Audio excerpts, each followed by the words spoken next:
Samir has a little Samir with him today. Well, you know, I live in an attic, literally, so it made sense. And I actually have this thing. Luckily for me, it has stayed exactly the same every day since I've had it. Good. Very good. But hello, everyone. Happy Friday. Welcome to the Book Club for Movies. It is Amy and Samir here. Happy to be continuing our month of Oscar movies for April. Samir, how's your Friday going? Oh, it's been a day, but but we're almost to the weekend, so fabulous. And we have the weekend planned with our first double feature Friday that we were doing for Oscar month. And it's going to be good. Oh, hello, Luke, Andres, Katie. I've shared here. Yes, much more relaxed. Both of us are wearing black t-shirts. Mine is advertising cult activities for children. Amy's is adorned by a nice necklace. Yeah, I was planning on wearing something else today, but you know, life happens. And But I just love this shirt, and I found it in my laundry.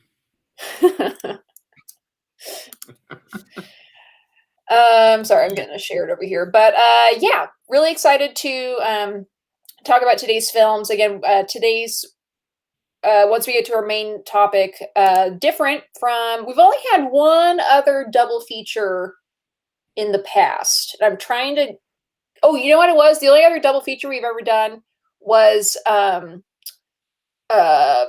Christmas Carol and Emmett Otter's Jug Band Christmas. Emmett Otter's, yes. We did that. We did that back in December. We had a little Jim Henson double feature on a Friday.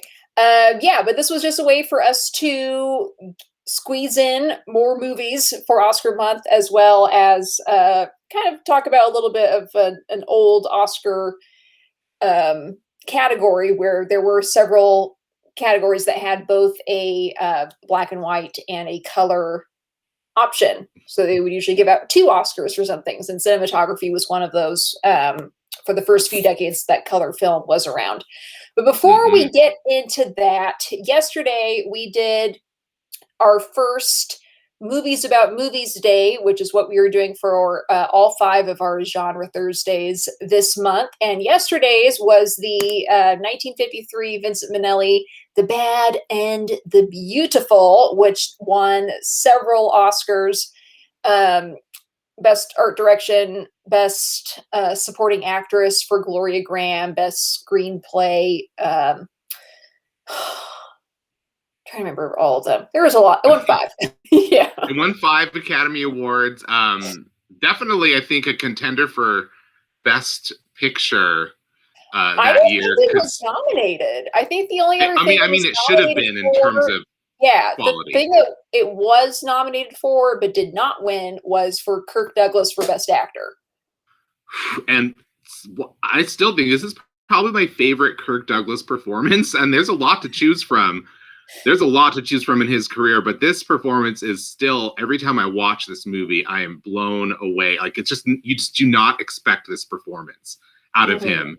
It is like that, so do you know the moment I was talking about? Now that you've seen it, do you recognize which moment I was talking about where he really goes to a darker place than I thought he was capable of? The part when he screams at Lana Turner, and that moment I just did with another woman.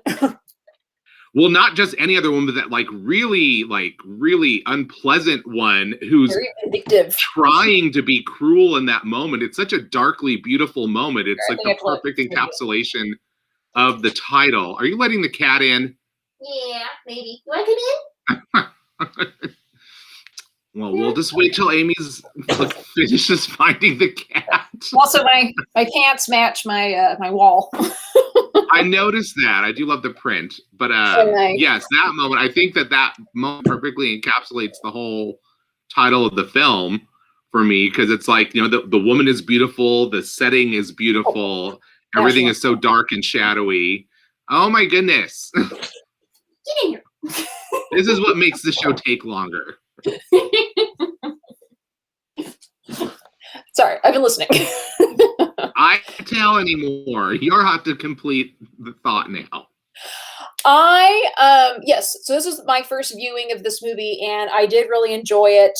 I wasn't expecting this story structure. I had mentioned yesterday how this was based on was it Ladies Home Journal article?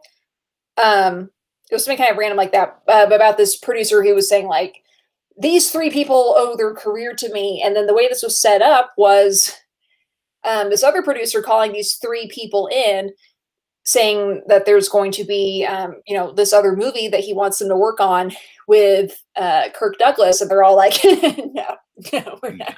No, no.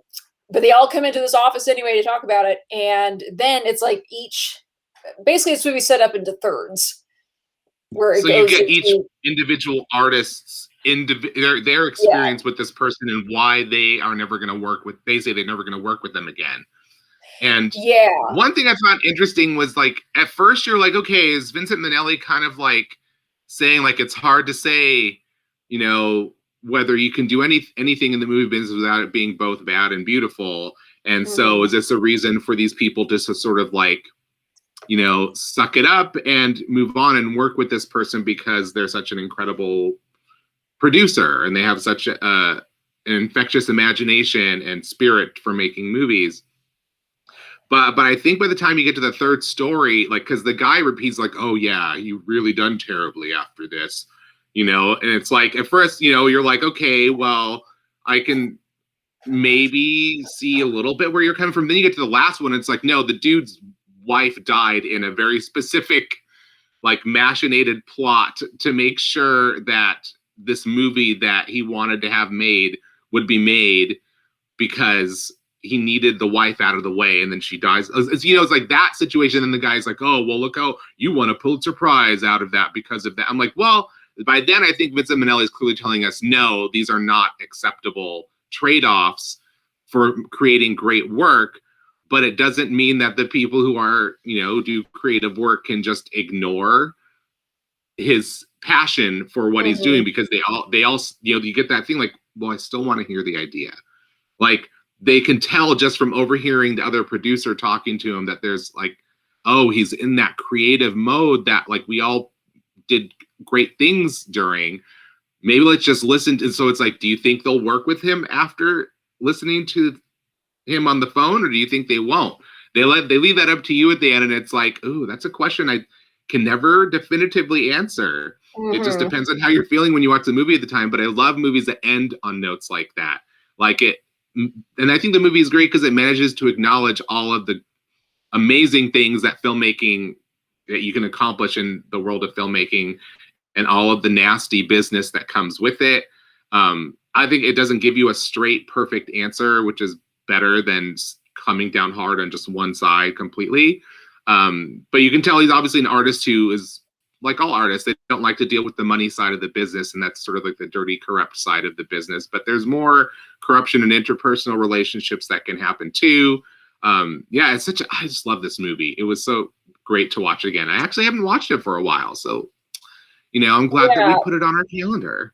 That third act, because the Lana Turner story was the second one, and which, I mean, clearly there was some sort of romantic aspect to that.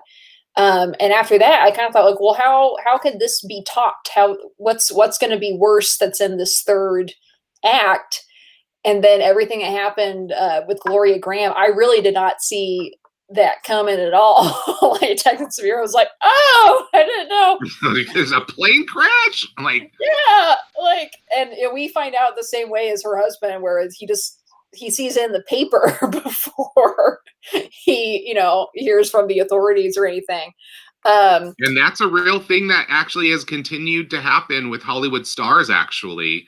I mean, Anthony Perkins, 1990, I think it was, found out he had AIDS because he was at the grocery store and saw it plastered as a headline on National Enquirer at the checkout stand. Like, he learned that he had AIDS from the National Enquirer before any doctor told him, because some nurse had tested it for it and sold the results to a tabloid. And of course, at that crash, there's tabloid reporters there. It captures all of the elements of the world like so organically and fluidly. They're all just there. It's not like you're getting like this perfect shot, like here's the reporters being annoying, or something. It's like, no, they're just there where they would normally be in any of these stories. And everything feels like it's made by someone who has navigated this world on his own. And it just makes you appreciate, I think this movie makes you appreciate what Vincent Minnelli was able to accomplish as an artist in Hollywood. He somehow made totally idiosyncratic films with his own style, but somehow figured out a way to do it so that the studio would give him the freedom to make movies the way he wanted to.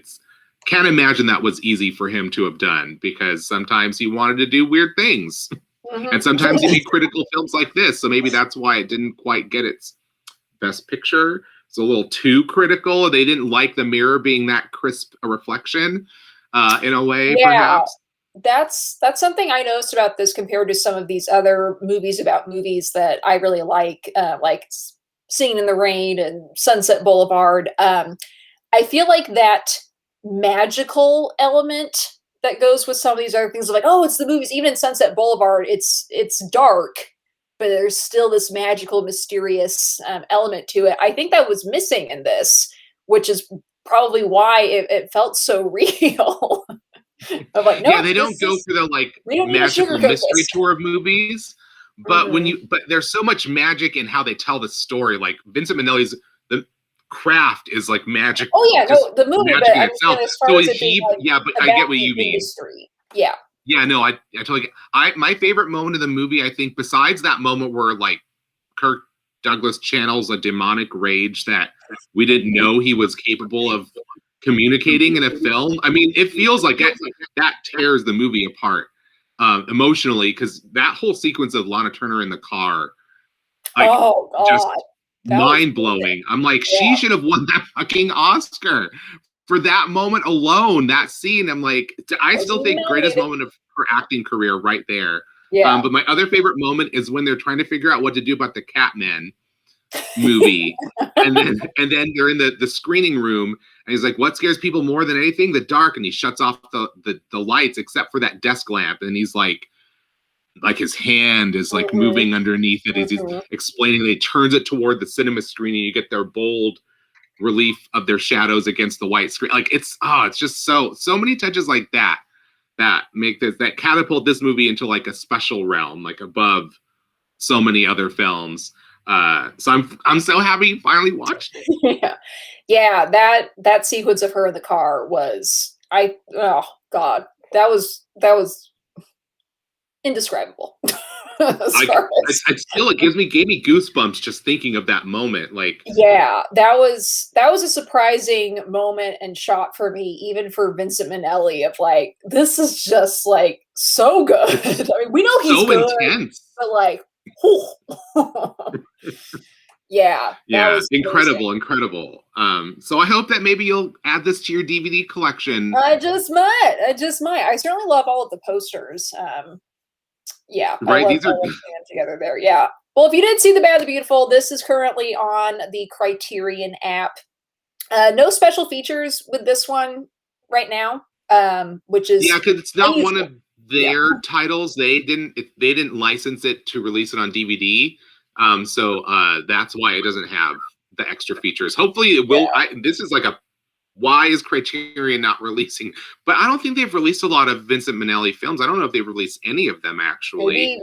I'm not sure that the studios have sub-licensed any of Minnelli properties to Criterion. They're only able to get those sort of streaming rights to some movies. That's why we saw The Cobweb. Probably has a lot of MGM movies. So yes, and MGM definitely, like, they make nice special editions of his films when they do get to them. So they probably don't want to give that up to anybody else. I mean, if I had the rights to Vincent Minnelli films, I'd keep them for myself forever anyway. So who can blame them? Well, before we move on, let's do our Name That Movie! 100 illustrated movie puzzles. Oh, wait, I need to double check, make sure I know what this one is. Oh. You're cheating? You're cheating, Amy? I know what this one is. Well, I need to... Oh, I didn't know what that one was. Okay, I definitely know the next one. Okay, these are two very different movies. But let's get going. So again, you have to guess what the movie is based on these images. If you know what it is, if you want to take a guess, go ahead and type it in the comments. Here we go. Here's the first one. No. Guessing Samir already knows. Another gun. Who knew? Yeah, I have not seen this film. So that's why I needed to double check what it was. Ho ho! Violent. Oof.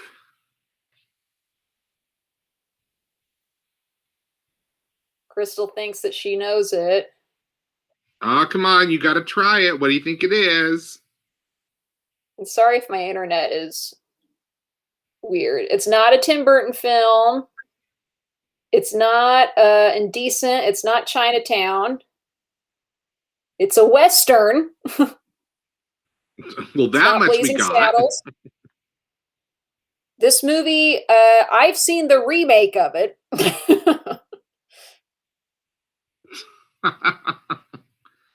Walter got it. True Grit.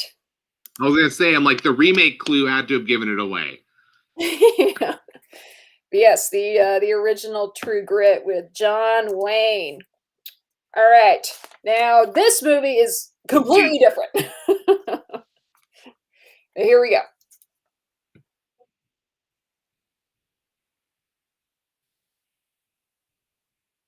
And most people will probably get it from this first one.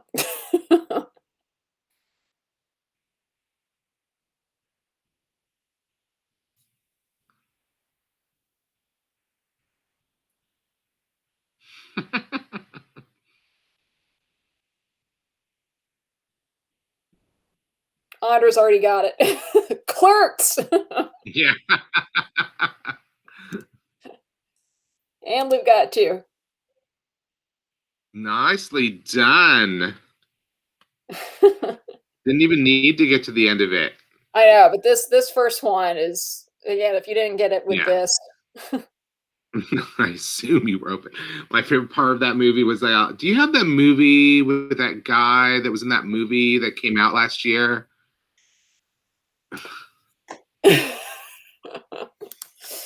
Oh, Clerks. Very true to life. Two very different movies. And we will do more of those on Monday. But let's move on to our cinematography double feature. So today's movies are a Patreon pick, Master and Commander and the Far Side of the World, which came out in 2003. And then The Picture of Dorian Gray, which came out in 1945. Oh, and look, Samir has got his little ship wheel. I do. I'm prepared for both of these. So the picture yes, of Dorian as you can Gray, see, here's my portrait. Yes, perfect. The Picture of Dorian Gray came out in a year when there was a black and white and a color category for cinematography, as well as many other awards such as art direction and costumes and things of that nature. But first, let's talk a little bit about Master and Commander and the cinematographer of that. The cinematographer of Master and Commander is a Australian cinematographer named Russell Boyd. Now, there really wasn't a lot of information about him, except that he's Australian. He's Australian, so he's in the Australian Society. Oh, really? So he has the ASC in his credit in the movie. Yeah, you go on his IMDb and his Wikipedia page, and that's basically it. They're like, he's Australian. That's it. Russell Boyd, he did win Best Cinematography for Master and Commander. This was the one time he had ever been nominated. He was previously nominated at the BAFTAs for Picnic at Hanging Rock. He did win for that. And he also got that's why I think just having a movie that had popular appeal, or at least had major studio release power behind it in the United States, him having that reputation, because that movie is a beloved movie by filmmakers. you know. So his name, just when you think that, oh, okay, well, he's attached to that and he was recognized for his work on that, it makes sense that he would have been a top choice for this award. Maybe people hadn't seen him do nautical themed cinematography, which I believe, like you said, your aunt, that's why she chose this. And Yeah. you know, the ocean and the sea provides amazing material for a cinematographer. So what is the story of this film, actually? Because I Well, have never watched this movie. so Richard, or sorry, Richard, Russell Boyd, a little bit. He is, it looks like he's still doing cinematography.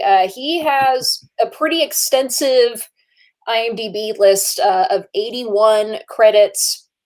That includes short films, TV series, feature films, obviously, known for a lot of pretty big um, Australian films in the 80s, including Gallipoli, Crocodile Dundee. Some random US ones that he did was Liar Liar and Dr. Doolittle, American Outlaws, The He Way probably Back. made some good friends in Hollywood while he was making those movies. So Yeah, yeah. So another good lead up to him getting an Oscar.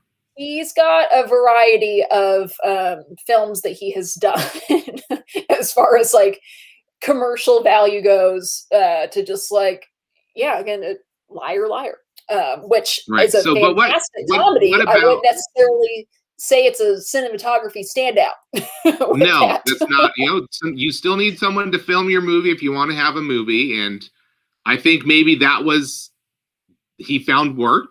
Someone hired him, and then he got a couple more jobs off of that. I got a So he good just didn't paycheck go for that. back to Australia right away. But I'm so. What But is? I'm curious about the story of this movie and how, you know. So yeah, what are we so looking Master and forward to Commander. visually in this film? This was directed by Peter Weir, and it's based on a novel by Patrick O'Brien. This was originally supposed to be the first of a series of films.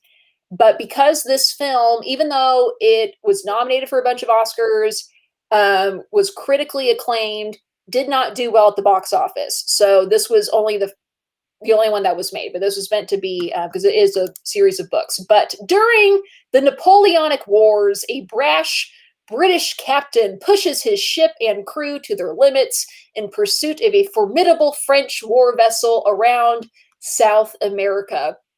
They also go to the Galapagos in this, starring Russell Crowe, one of my personal favorites, one of Samir's not personal favorites.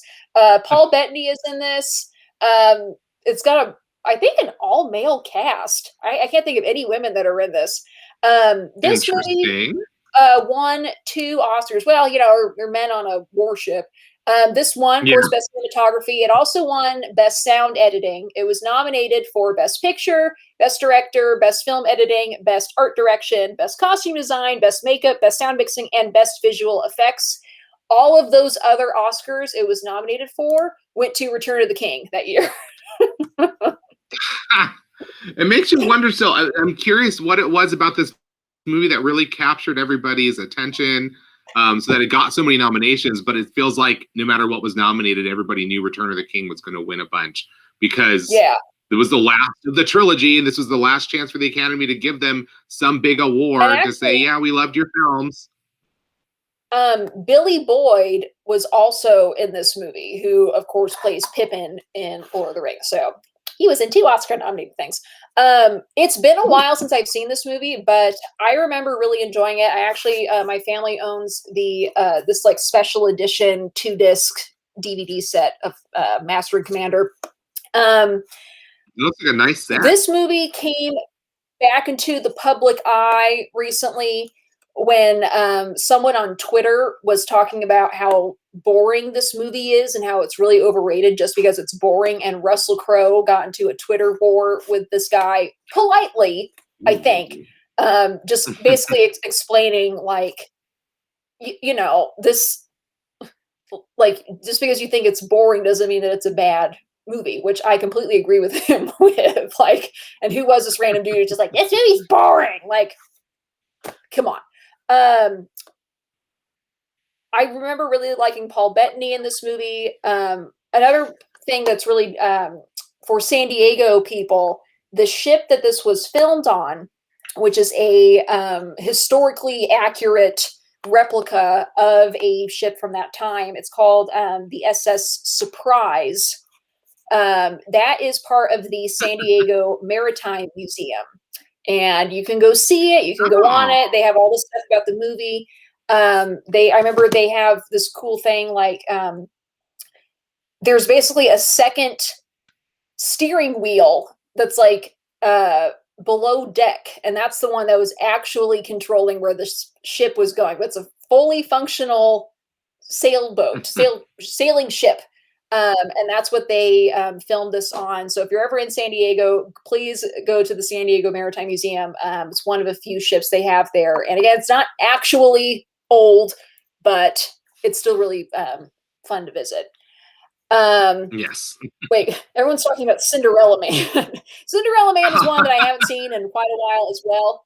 I am a big Russell Crowe fan. My mom's a huge, my whole family has really liked him. We do have 2 Russell Crowe films on this calendar. Samir, for some reason, has never really been a big fan of his. And that's one of the things I don't think we will ever agree on. But, everyone's got their opinions. Samir has actors that I don't really like. And, it's everyone's got an opinion.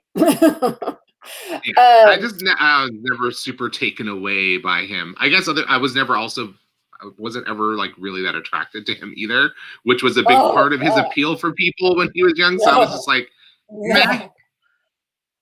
And then all the movies that he was like, the famous movies that he was in, I didn't really like those movies. You know what? You've got to see him for how hot he is in Proof of Life with Meg Ryan. And they had like a little thing going on. Like, I think she was going to like leave her husband for him, or I don't know, but he's hot in that movie. Oh my God. Well, maybe anywho, someday when I'm really drunk. The Master and Commander is available on Hulu and on Prime. So please check it out. It is long. It's one of those historical epics. But please check it out, and I will bring that up again towards the end. Our next movie, part of our double feature, for the black and white category, is the 1945, The Picture of Dorian Gray. I have never seen this. This cinematographer is Mr. Harry Stradling Sr., who there was quite a bit of info about him. Now, you think Russell Boyd had an extensive cinematography credit list.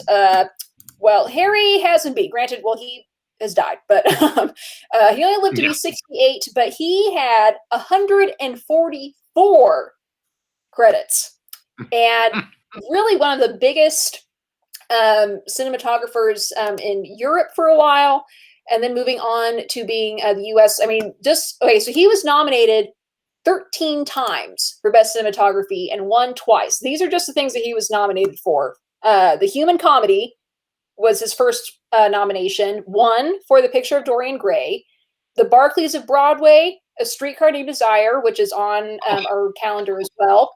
Hans Christian Andersen, Guys and Dolls, the Eddie Dutchin story, Auntie Mame, one of Samir's favorites, The Young Philadelphians, The Majority of One, Gypsy, winner for My Fair Lady, and then he was nominated for Funny Girl and Hello, Dolly, and really extensive career. Man. Yeah, he got his start in the industry. His uncle, whose name was Walter Stradling, he was a cameraman for Mary Pickford. And so he had this amazing connection of getting started in the industry and then worked his way up. When he was in the U.S., he also worked on several Hitchcock films. He did Jamaica Inn, which was one of his British films. He did Suspicion, Mr. and Mrs. Smith, which that's one of the few Hitchcock films I still haven't seen. Actually, I don't think I've seen Suspicion either, but Suspicion has some very famous shots in it, which, when it comes to a Hitchcock film, you don't really know how much of that was the cinematographer and how much of it was Alfred Hitchcock telling the cinematographer what to do.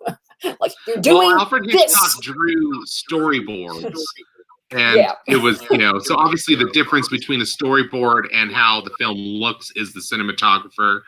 The actual planning of the shot would be, you know, I suppose what's going to Yeah. be in it would be Hitchcock's.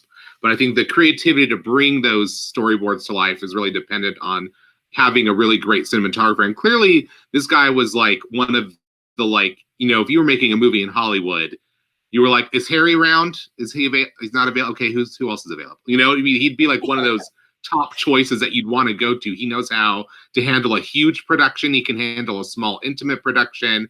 He's able to bring, you know, he's able to make the director's vision come to life. I really love this adaptation of Picture of Dorian Gray. It's not, they're not trying to make it a perfectly straight adaptation in the sense of, like, oh, we're setting it in a world where Oscar Wilde doesn't exist. They actually reference Oscar Wilde in the movie. But I feel like all the actors chosen for each of the roles was perfect.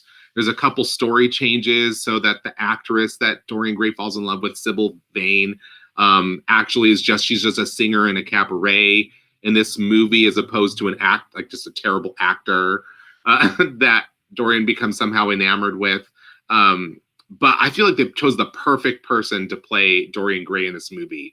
Like, strangely, like otherworldly kind of beauty to him, but also the whole movie is just suffused with that kind of creepy dread that comes out. Because I still think this is probably like my favorite horror story, like any written horror story. I think this is my favorite one, because it's the very concept of it just kind of drills deep into your brain and just never it's impossible to eradicate the notion that anything that you do that you're not proud of, that you're unhappy with, that you think you should be ashamed of, will be somehow visually represented in images of you, is a really terrifying concept, because I feel like everyone's had a dark moment and done something that maybe they're not so proud of. And if there was a physical avatar of it that you had to see on you, like that, just that concept to me is really great. Like one of the best inventions in literature, and it's really hard to put that in a movie, and I feel like they did it really, really well in this film.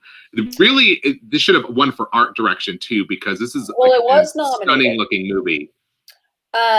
This was also nominated for Best Supporting Actress for Angela Lansbury, who is one of the few old Hollywood actors that's still alive. This only won for Best Cinematography.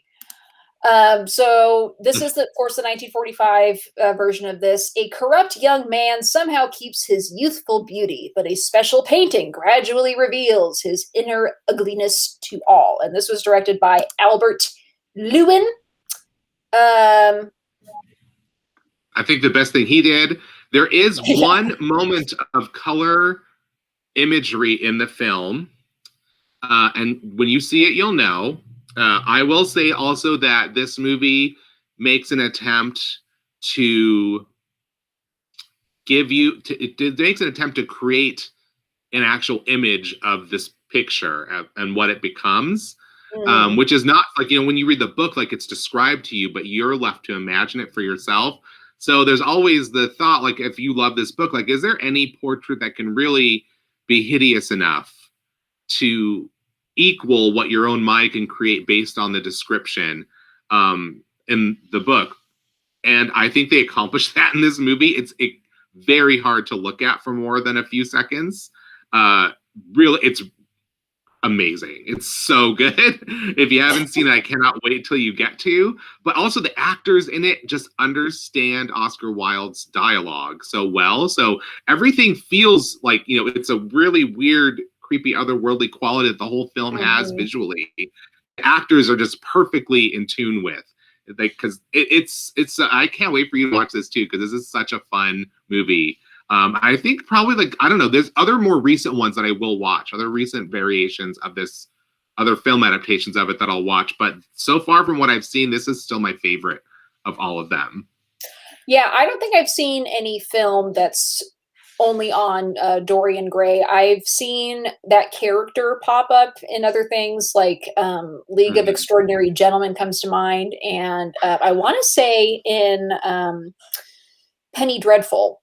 I think in the first Penny Dreadful, I'm pretty sure that character was in He's there. also in Chilling Adventures of Sabrina. I think he operates the bar.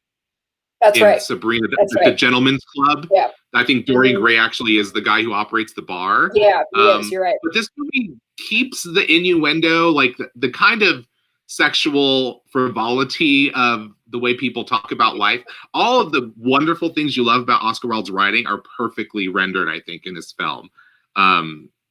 It's so I can't wait to watch it again. It's so chilling and Yeah, good. super excited. So this movie, unfortunately, is only available to rent. This whole month is pretty good as far as how many movies are only available to rent. 2 weeks from now, we do have like 3 in a row, unfortunately. But then most of the weeks, things are available on a streaming service, so that's good. I think, And one that most people would have. yeah, I think people, or I think the streaming services figured it out. Like, oh, it's Oscar month. People are probably going to want to watch Oscar films, so we should put them or make them available. Yeah, it is Friday. It is Patreon Appreciation Day. We have a new Patreon. We have a new day player, only known as Cinna the Poet. Whoever you are, thank you. We love you. Yeah, new day player. Those day player tiers really add up, and those are only $2 a month. We have an unlimited amount of people who can join that, and every little bit counts. So thank you very much. Screenwriters, my aunt Julia Lajoie, who was responsible for Master and Commander, thank you. Crystal Mayer, Nicole Flax, Tatlook, Andres Gallego, Donna Robinson, Walter Murray. Walter and Andres are screenwriter tiers for this month. Well, Walter usually is one anyway, but he Venmos us.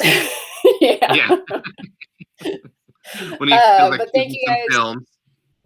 Yeah, thank you guys so much. We really, really appreciate it. Again, we do not get paid to do this. We've been doing this for over a year now.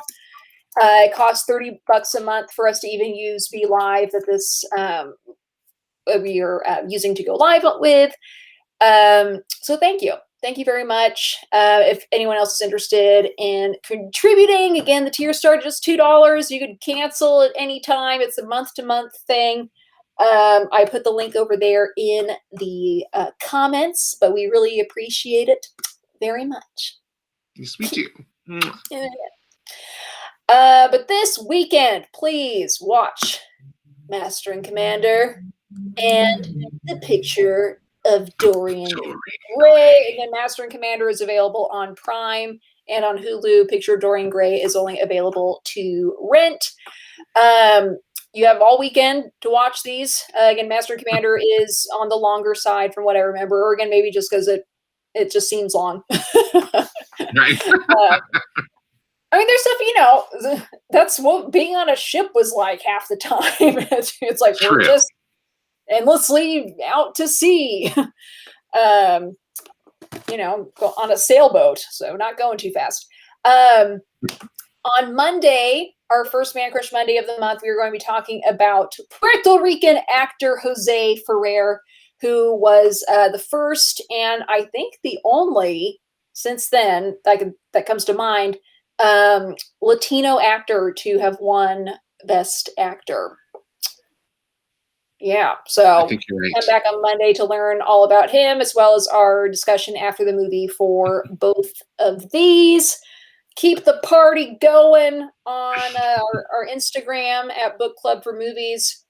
If you're watching one of these, take a photo or a video of it and tag us in it, and we'll share it on our story. Yes, please. Yeah. Your favorite shots, maybe, from the movie, because we're celebrating cinematography. So if there's a moment visually that just captivates you, like I'm the kind of person who rewinds.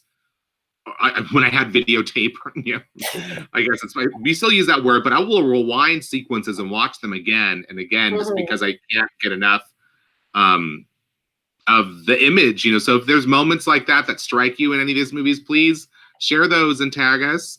Crystal, you asked about Jesus Christ Superstar. You'll have to mention exactly where I should be looking for that this weekend, because is that going to be on the Andrew Lloyd Webber YouTube page? Yes, Walter. I also love Raul Julia. he didn't, unfortunately, never got an Oscar. He was amazing, but yeah, I'm trying to think who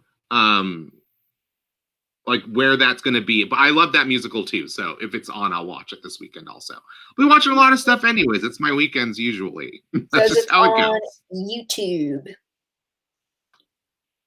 Oh, Cool. so What I else know you they watch? aired it a while back and I missed it because Andrew Lloyd Webber has been streaming his musicals and other big musicals on his YouTube channel for free during the pandemic.